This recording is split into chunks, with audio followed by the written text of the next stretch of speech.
Ayun na na. Hindi pa po naka-share screen. Oh no. Yeah. Okay. Sige, sige. Such thank you very much po sa mga nag-remind sa akin. Kaya napasarap na eh.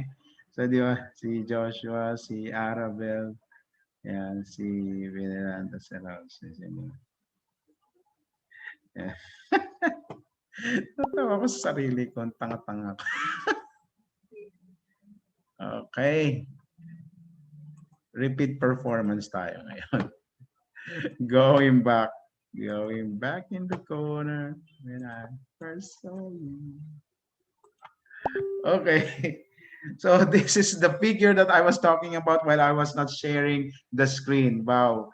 So the irregular sections, such as this hollow beam, it's a hollow beam. So if it's a hollow beam, you have a negative area, which is the hollow part. That's why we have a minus sign. So the basic concepts that we had last time, it's always the sum of moments of the areas with respect to the neutral axis should be equal that of the below of the neutral axis. So in here, you have the equation below. Okay. And of course, you should have your different distances. Those are very important.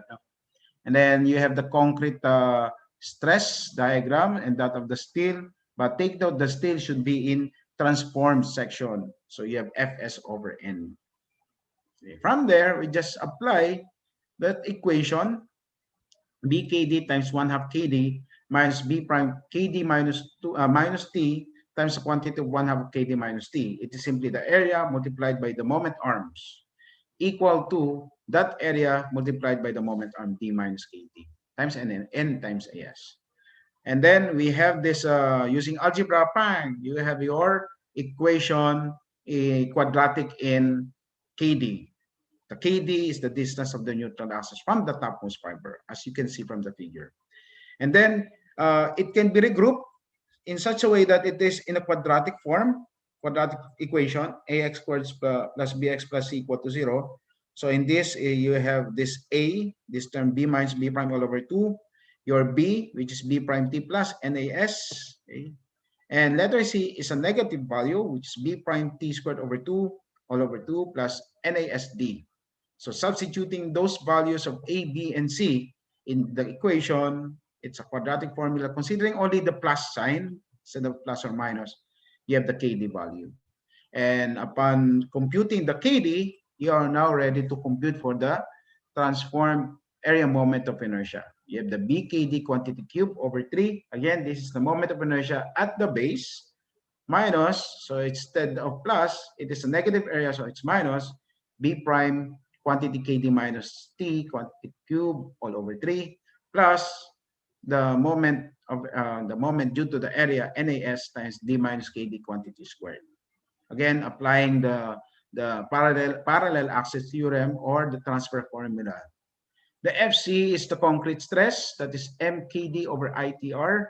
I just applied the mc over I flexure formula, and then that of the steel converted in concrete, that's Fs over N equal to M times quantity D minus KD, still the MC over I over ITR. So, yan. Os, may nag-chat ulit. Sorry, say okay lang po yun. Okay, thank you. Naku, man nasusunog ng tinapay ko. Balik ka o, wait lang po.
Kain po tayo. Wala ko pinapay. Wapya.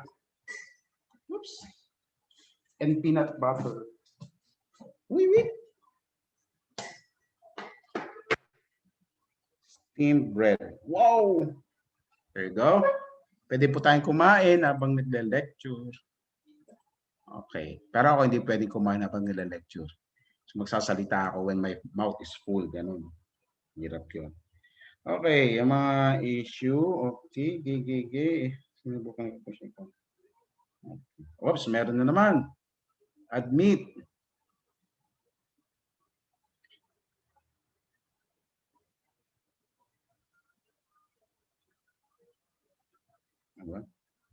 Aba?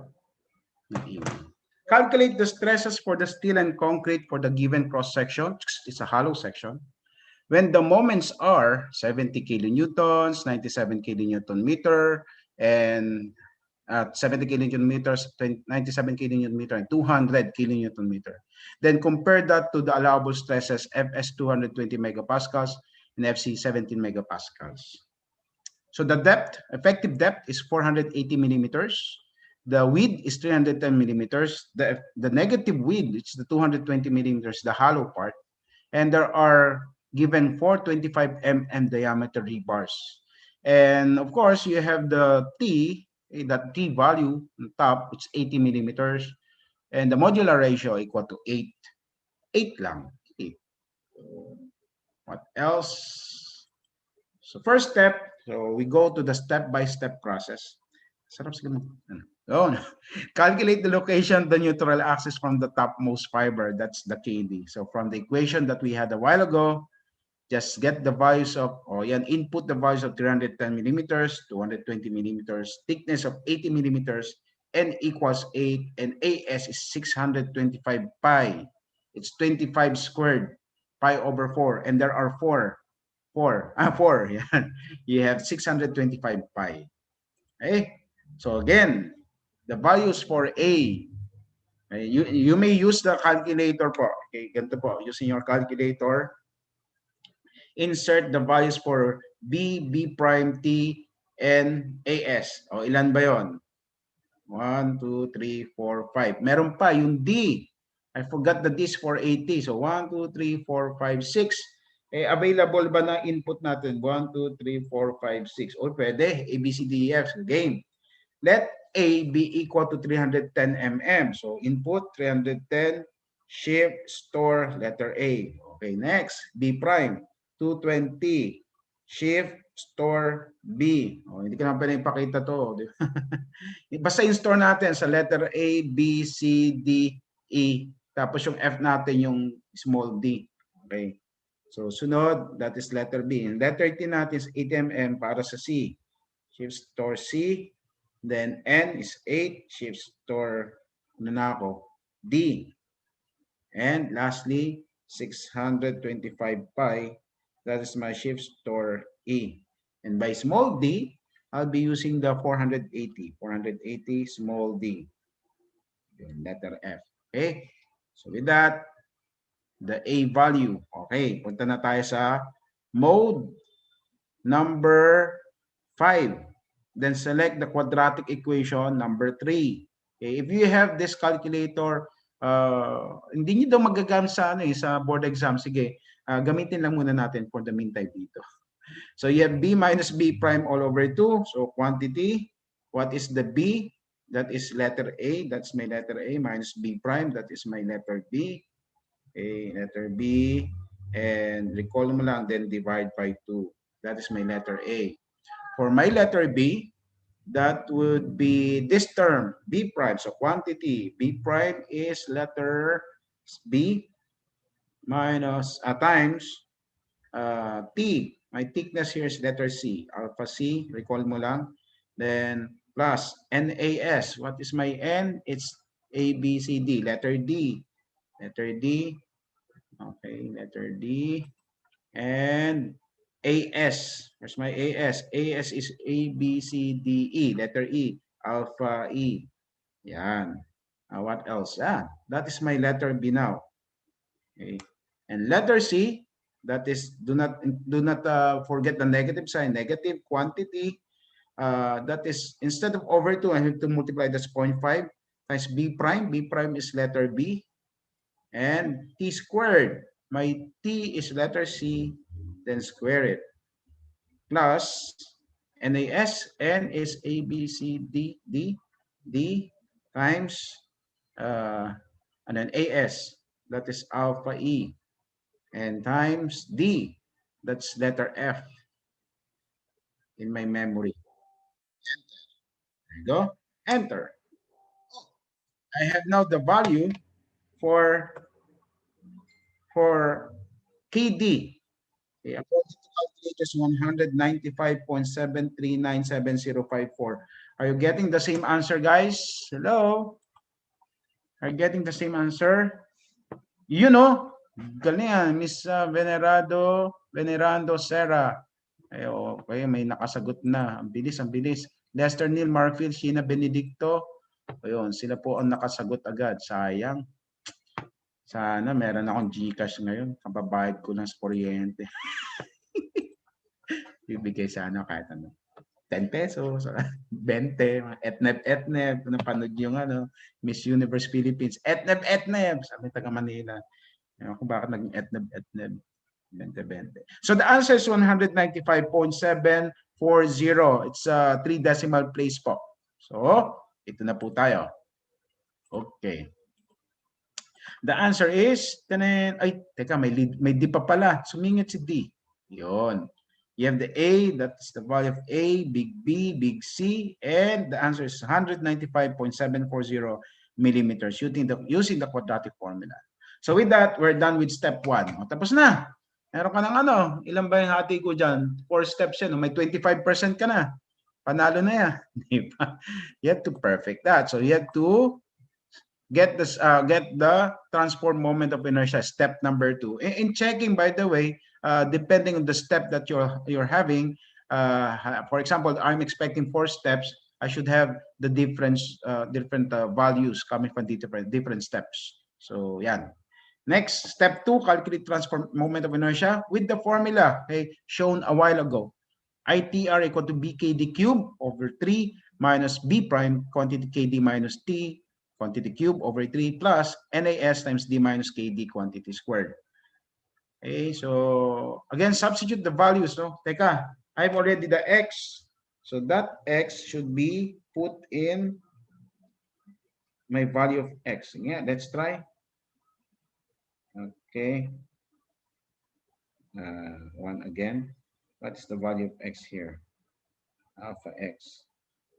Oh, it's 130 point. No, it's different. I'm having a value of 195.750. 195.740. Okay, I'll be storing that's for letter X. Okay. And then using that KD and using this formula, I have 1,930.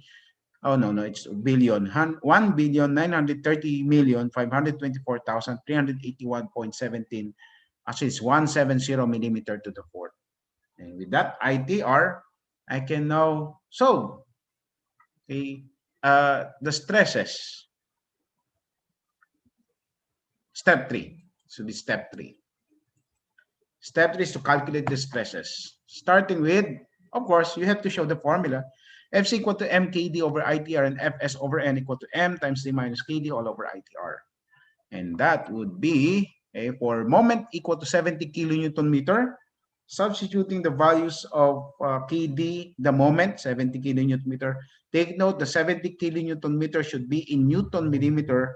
Therefore, it's 70 million. It's 70 times 10 raised to 6. And then Fs over n, you just multiply both sides by n. You have mn times d minus kd all over ITR. So, if you're following those formulas, and then you have the values a while ago, Fc is 7.097 megapascals and Fs is 85.457. So going back to our comparison with a moment of 70 kilonewton meter, our allowable stresses, which are 220 megapascals for Fs and Fc 17 megapascals. For 70 kilonewton meter moment, Okay. Yan. Are the values for Fc and Fs exceeding the allowable stresses? Oh, 7.097 is less than 17 megapascals. 82.457 is less than 220 megapascals. Therefore, yeah, the beam at the moment of 70 kilonewton meter doesn't exist, doesn't exceed yet, okay, the allowable stresses. And then for M equal to 97 kilonewton meters, substituting the values, you have 9.835 megapascals and 114.46262. Again, less than the allowable stresses. Still okay. Still okay. But let us see if it's M equal to 200 kilonewton meter. What will happen? Oops. Sinasadya ni Sir. It's 20.278 megapascals. It's greater than 17 megapascal. It exceeded. And Fs is 235.592 megapascals. It's exceeded 220 megapascals. Okay. Oops, again. No one is who is calling me? Who is calling me? OMG. Why are these people need me so much? Oh my God. What happened to you? Wait a minute po.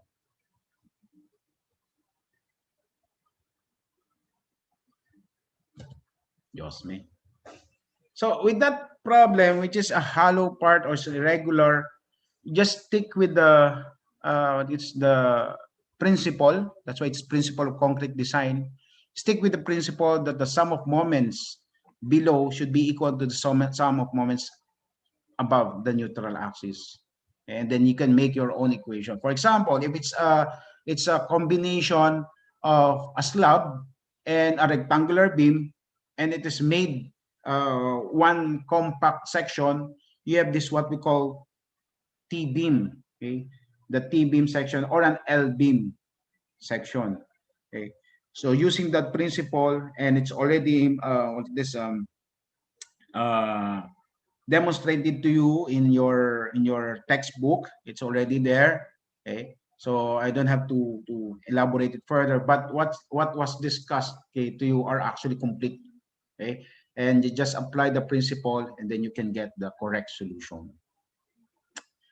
With that, you have the asynchronous activity. So last time or yesterday, we had the assignment or the assignment 2 for numbers 1, 2, 3, 4. This time, we'll be proceeding to number 5 until the number 10. The number 9 and 10 are activities or problems containing rigid frame analysis already, a rigid frame, wherein the problems 5, 6, 7, 8 are actually beams. Okay? It's quite challenging because they are statically indeterminate. So you can use either slope deflection method, or you can use the moment distribution method, or you can use other method such as the theory of structures or the matrix analysis. You can have that, okay? With pure bending only, with pure bending. Okay?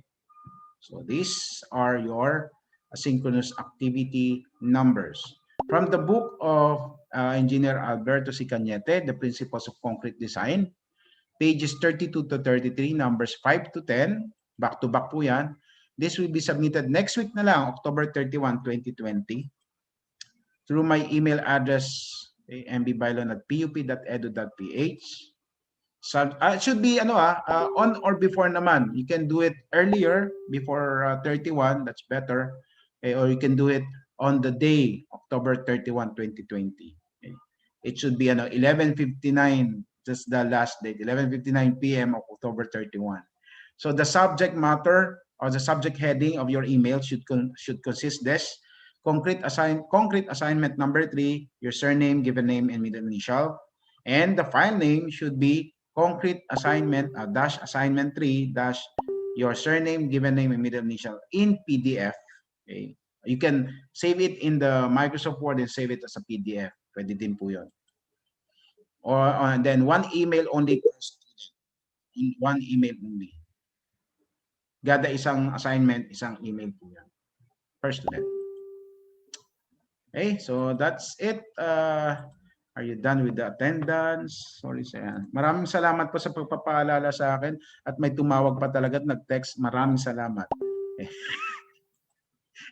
iba talaga pag tumatanda na yun. No? Kakalimutan yung mga bagay-bagay. Buset. Ay siya. Okay. Tingnan po natin ang ating attendance. Tayo po ay nasa, ito ay kahapon. Ito ngayon. Oops! Merong isang classmate natin na sobrang tuwa, nagbigay siya ng 2 beses na attendance. Ayan. Diba? Tuwan-tuwa siya. Sige, gusto ko mag-attendance ulit. Isa pa. Ganyan. Or baka naman siguro nag-fail tapos yan. Sir, di pa po nakapag-attend. Ay, okay po. Sorry po. Bibigay ko na po. Ito pong ating attendance. Guys, kapag po kayo ay pag nag-reply ng ganon, have the initiative na lang po na magbigay po para sa lahat. Copy paste na lang po ng attendance. Yan, yung link po. Salamat po. Yan. Okay. Again, we are asked to have our picture every every meeting. It's one of the one of the requirements by our higher ups yun. Ang ganda talaga ng background na kay Joshua no. Ng Aurora no. Ma-aura. Kumusta naman ang PIC student chapter ng ng PUP? Balita ko humahataw May pa-contest daw ang PIC sasali ba kayo doon? Yung may representative ang PUP, yung tawag doon, yung ano ba yun, yung artista, teka nga, i-mute ko nga kayo, unmute ko nga kayo. Ano tawag doon yung may contest?